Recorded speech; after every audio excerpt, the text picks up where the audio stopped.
Hi, I'm John Kelly. I'm an attorney practicing in vulnerable adult cases.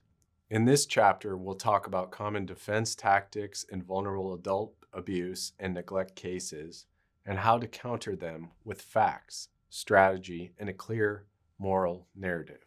We've covered how these injuries happen, what they look like, and how to report and preserve the evidence, and how the damages are built. Now, in this chapter, we're going to have to talk about the other side, because in civil cases, the defense rarely says, "You're right, we failed. Here's fair compensation." They have a playbook, and if you've handled these cases such as I have, you already know the playbook is designed to confuse, fatigue, and devalue your case. So let's expose it as best as we can. So a common defense strategy, a third one that we'll discuss, is the resident refused care. You will hear this constantly. She refused to eat.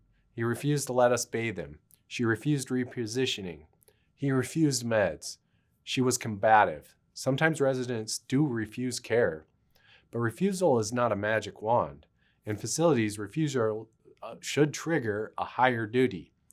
They need to assess, document, figure out alternative approaches, behavioral strategies, family notification, provider involvement, and care plan revision. If a resident with dementia refuses because they are fearful or confused, then staff must adapt.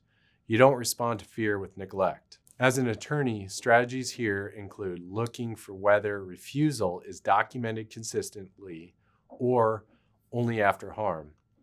We look for whether staff tried alternatives or simply charted refused and moved on. We look for whether family was notified and look for whether a physician was consulted.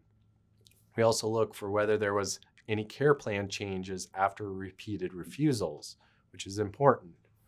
A chart that says refused over and over without a plan is not a defense. It's an admission of system failure. To conclude this chapter, the Defense Playbook is designed to make the harm seem normal, inevitable, and unprovable. Our job is to show that it was foreseeable, preventable, and documented. And when you do that, the playbook burns. Now, after going over this information, if you have questions or have a loved one that's a vulnerable adult that needs help in the legal sense, we're happy to help. We have helped people nationwide. You can reach us at Kelly Law Team at 602-283-4122.